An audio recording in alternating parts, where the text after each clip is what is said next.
Hey, Ayurveda Everyday with Talia. This is Talia and my dear friend Dawn Hayes, who is an incredible yoga teacher. She's one of my yoga teachers, and we actually met studying yoga together with our teacher, T.S. Little. We also both live in Santa Cruz, so we get to study with amazing teachers here like Maya Lev. And we are here today for one of our vitality sessions. We want to talk to you about finding balance in summer with yoga and meditation. So, Dawn is my resident yoga expert today. And you want to say anything before we jump into finding balance in summer? Well, I'm really happy to be here and excited to be sitting next to Talia for this today. We're like in love. So one of the things that Dawn and I were talking about is that in summer we have all this like kind of newfound enthusiasm because the days are longer, we're spending more time outside, and no matter where you are in the world, in summer there's an element of fire that is up. And so we want to talk about how do you balance that summer, we're going to call it enthusiasm as a kind way to talk about it, with yoga. So what's your primary advice for everyone who's watching? Well, a couple things. First is you don't have to get into a yoga classroom to practice yoga. It's true. So I like to encourage people when they're enthusiastic about being outside and playing, whether that be at the beach or in the woods or in the mountains, to bring some yoga with you. Or even in your backyard. Even in your backyard. You don't have to travel, although that happens a lot in the summer, but you don't have to leave home to practice yoga. So that's the first thing, is in bringing it with you. So that could look like some balancing poses on the beach, or pausing on a hike and sitting by the water and really watching and noticing the environment around you. So I love to put my feet in the creek and watch the animals creep in, and the hummingbirds or the butterflies, and just be quiet for a little while and bring in some of that meditation and mindfulness into my summer activities when it is nice outside. And then ideas of bringing yoga practices, whether it be a class. A lot of the times I teach more cooling poses, so we use a little bit more support, maybe chairs in the standing poses. We'll do some back bends with support on the floor.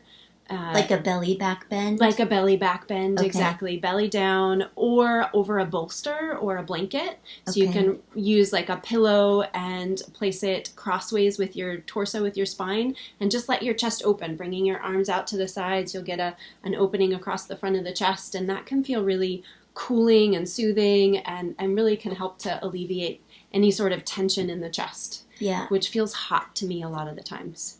So. Yeah. And we're moving into the fall, which is lung season. So if you are feeling a lot of heat in your chest, summer is heart and small intestine season.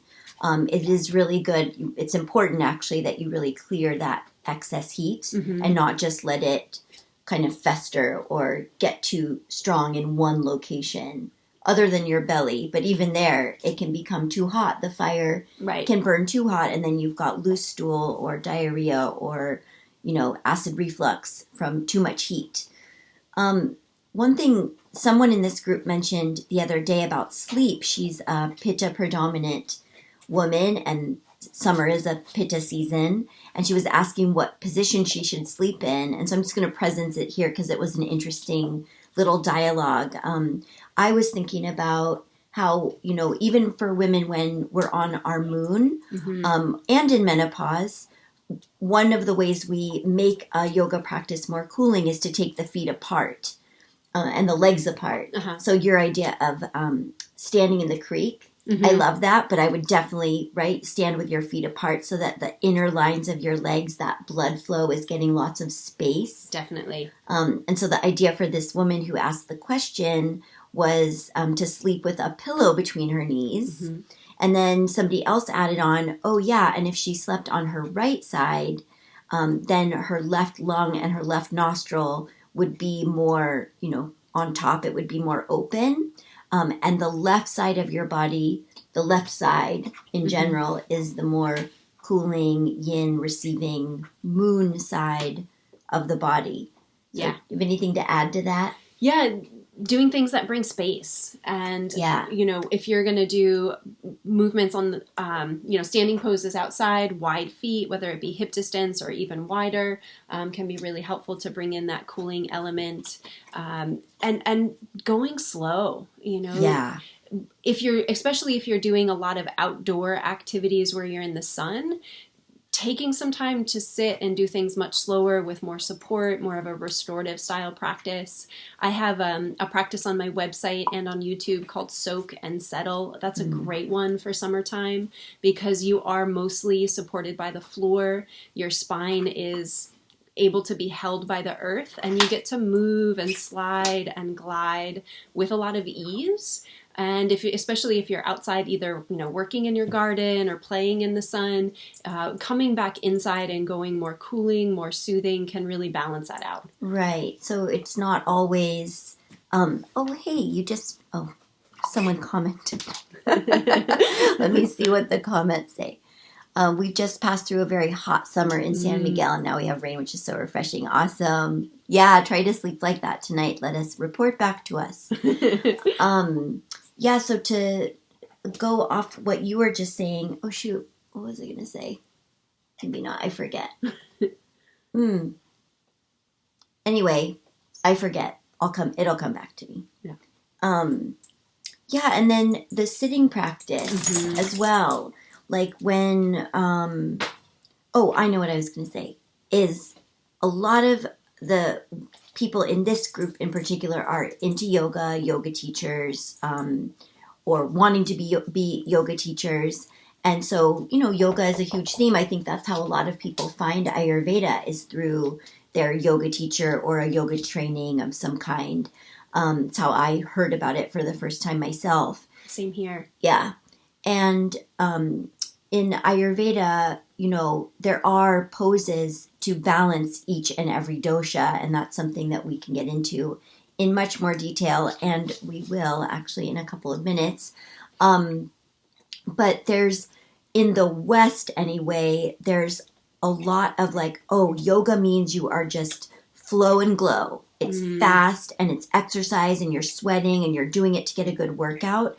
And what Dawn and I are talking about is essentially the yin aspect of that, which is also popular, yin yoga, but it doesn't have to be either or.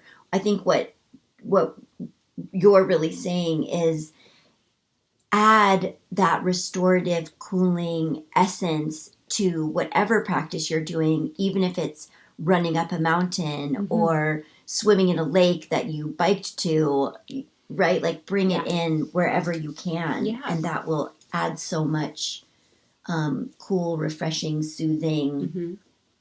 Definitely. I mean, for me, my yoga practice supports my life. And so it has to adjust with what's happening in my life. If I'm working a lot, if I'm traveling, it's going to look different than if I'm on vacation. Or if I have family in town, it's going to look really different. Yeah. So I realize that the summertime is the kind of, the sun is out longer.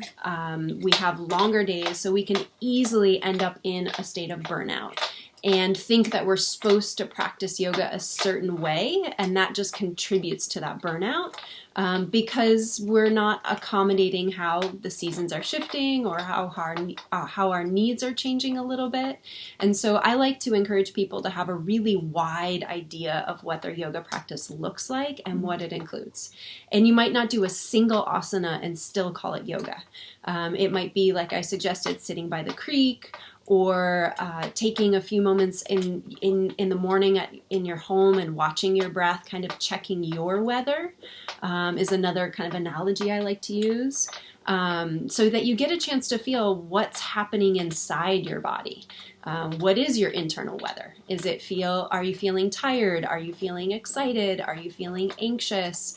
Are you feeling some sort of sorrow or melancholy? And then how can you accommodate and make space for that in your life, either by canceling a meeting or adding a little time for play in your day that helps you find a little bit more ease and a little bit more balance. Beautiful. So beautiful. Isn't she amazing? She's so amazing. I'm going to your yoga class tonight.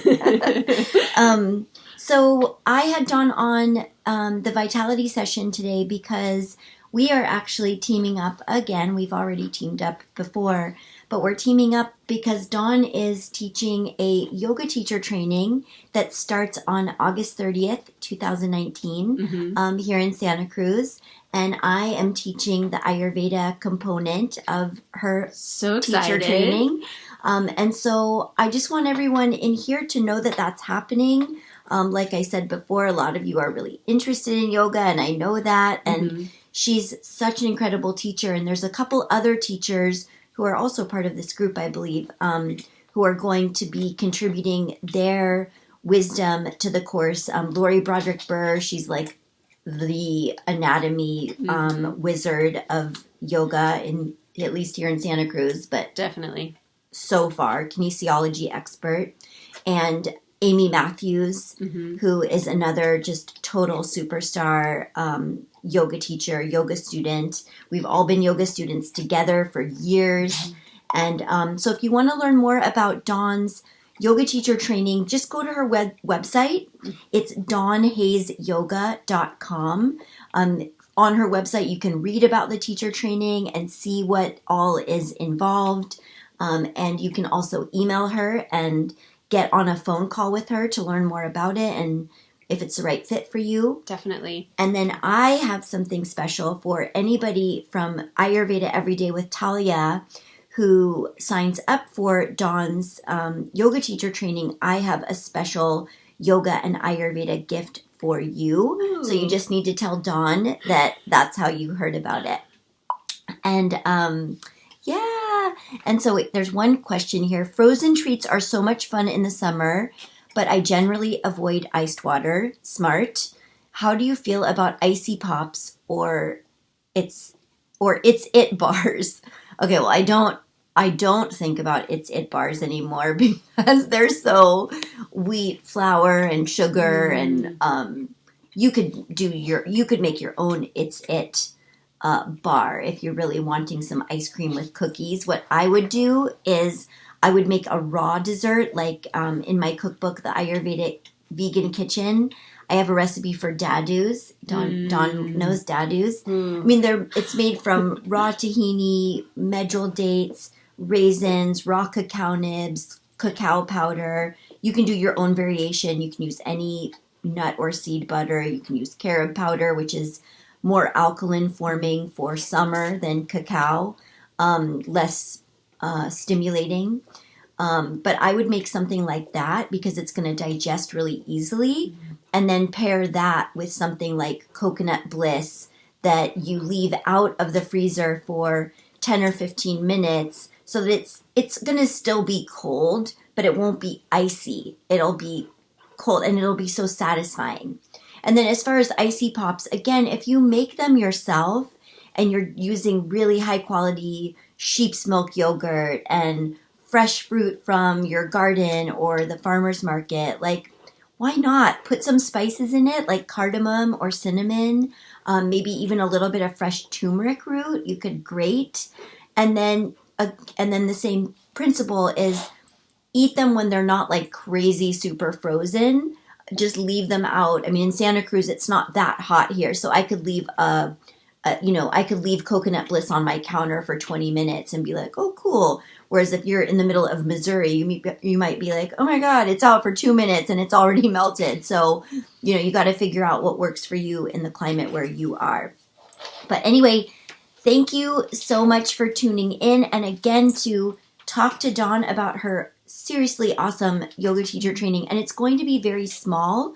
So it's going to be very intimate. And how long is it lasting? Is it 9 months? There's 8 weekend sessions. Okay, and over the course of 8 months. 8 months. So okay. Once a month, one Friday, Saturday, Sunday, long weekend a month.